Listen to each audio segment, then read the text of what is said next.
Hi, this is Dr. Carl Hansen. Today we're going to talk about how to handle an emergency room visit, especially if you don't have insurance, and a lot of us don't have major medical insurance, or if you do have insurance but you have a high deductible policy. And so either way, there's a good chance that this emergency room visit is going to come out of your wallet. Well, currently, this is the fall of 2019. The administration has worked on ending something called surprise medical billing. Surprise medical billing comes in a number of forms, but one classic form is you go to the emergency room, you have a kidney stone, the doctor sees you for 5 minutes, you get discharged with some medication, and if you don't have insurance, you get a bill for $1,300 for just a physician visit. And then you get bills for large amounts for seemingly minor items. So that is what the term we use in this scenario for surprise medical billing. We're trying to get rid of that at the DPC level, and we're trying to assist the administration with getting rid of that elsewhere. Well, the emergency room is a classic example where you can be victimized by surprise medical billing. So, if you go to the emergency room and you don't have insurance, or you have a high deductible policy, which you're pretty sure has not been met, then there's some things you need to do during that visit. So the first thing you need to do the visit is you need to demand something called HITECH privacy. Demand HITECH privacy. And when you get to a facility, you have to sign a whole bunch of papers, a whole bunch of documents, including some privacy papers. Well, you actually don't have to sign the privacy papers. The emergency room, by law, has to give you those privacy papers, but you don't have to sign those. Part of signing those papers allows the billing department of the emergency room to send your information to an insurance company, so it's permission to share your medical information with an insurance company for reasons of payment. Well, you're going to probably pay cash for this visit. So there's no reason, even if you have insurance, for the emergency room to send your information to an insurance company. I mean, in my opinion, there's no reason that the insurance company should get any of your diagnostic information anyway. I think that's criminal, but that's just my opinion.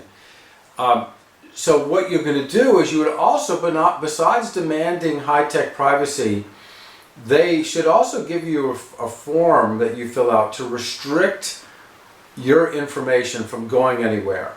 Now, obviously, under subpoena of law or Homeland Security, they can come in and just take whatever they want.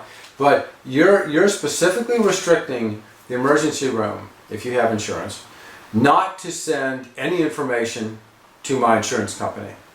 Now, if they say you can't do that, you have to sign that, get them to put that in writing, and you'll be able to deal with that later. But there's no way they can make you do it. So do not. So demand the HITECH privacy and make sure you sign that you do not want your information going to anybody for any billing purposes because you are going to pay cash. The second thing you do is you want to request the rates of all the things that are being done to you. You want to request what the Medicare rates are, because there are going to be charges. They may charge you $100 for your analysis, which is silly. But what you want to do is you want to find out what are the Medicare rates for everything being done to me, and/or what is the fair market value. So you could ask for the Medicare or Medicaid rates and the fair market value. So you're getting the emergency room to tell you what the costs are. Again, if you go to the grocery store, you know what the cost of celery is and ranch dressing. It's not a mystery. So the same thing with the emergency room. What is the Medicare rate, the Medicaid rate, or fair market value?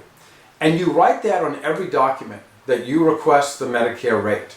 Anything you sign, anything you do, you make sure you request that. If they say they can't give it to you, well, that's incorrect. You can look up Medicare rates freely without logins or anything on the Medicare website. And that Medicare rate kind of serves as a reference, kind of a benchmark that we go with. I don't feel like that the Medicare rate is necessarily a fair rate. I, personal opinion, feel that Medicare, 150% of Medicare rate is probably a fair payment. But your job is just to make sure they tell you what the rates are. If after all this, the third thing you can do is you can litigate this, bring it to court or arbitration or something, if you feel like you're being unfairly charged. The fourth thing I do is to tell people is that you demand an itemized statement. Don't simply have them give you a bill that says this ER visit is $800 charge. You demand an itemized statement. And the itemized statement is going to have some codes on it, and they're called CPT codes, current procedural terminology codes. That's how the medical system bills things. So there's a specific code for a certain type of doctor visit. There's a certain code for a certain kind of procedure. There's also codes for x-rays and MRIs and ultrasound. I tell my patients also, if they run across getting an itemized statement that seems out of whack from the emergency room, is to bring it to me. I'd be glad to look up the Medicare rates and discuss with somebody how to negotiate with a hospital or emergency room to make sure that you're paying a fair amount. All right, you're not trying to get that free.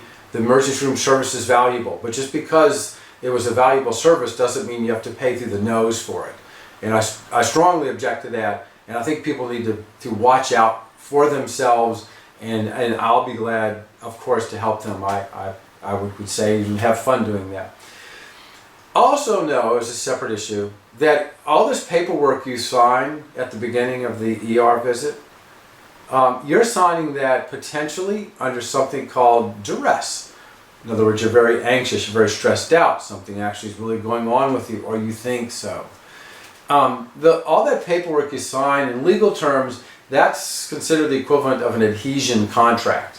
An adhesion contract means you're just signing stuff just to get the ball rolling. You don't know what's going on, you're stressed out, and admittedly you didn't actually spend time going over this document word by word.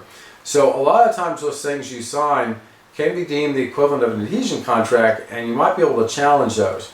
So this is my advice. If you want to avoid emergency room associated surprise medical billing, there are some things to do. And I'll just remind you, number one, you want to demand high-tech privacy and restriction of transmission of your information for the purposes of billing, because you're not going to use billing, you're going to be paying cash. Number two, request fair market Medicare rates on any procedure or process that's being done to you. Number three, demand an itemized statement that specifically lists all things that were given to you and all procedures that were done for you. And again, the fourth thing really would be, you can litigate this if you feel you're unfairly charged. And as a reminder, if you're one of my patients, you could bring your itemized statement to me, and we could have we can dissect that. So anyway, that's some little pointers on the emergency room stuff. Just know that they set up charges arbitrarily, sometimes 5 times a fair market rate. And if you don't do your homework, you may get a bill for 5 times the fair market rate. So make sure you protect yourselves. If you have any questions, let us know. So be glad sharing this information with you all. Like it if you like it. Also subscribe. If you haven't subscribed yet, please subscribe to my channel. We go over more items. And also share. Make sure you share this to a friend or two, because maybe they would be interested. Maybe they'll get some interesting tidbits from this, and might be able to save themselves some grief and some money. So, okay, thank you all for listening, and I will catch up with you next time. All right, bye-bye.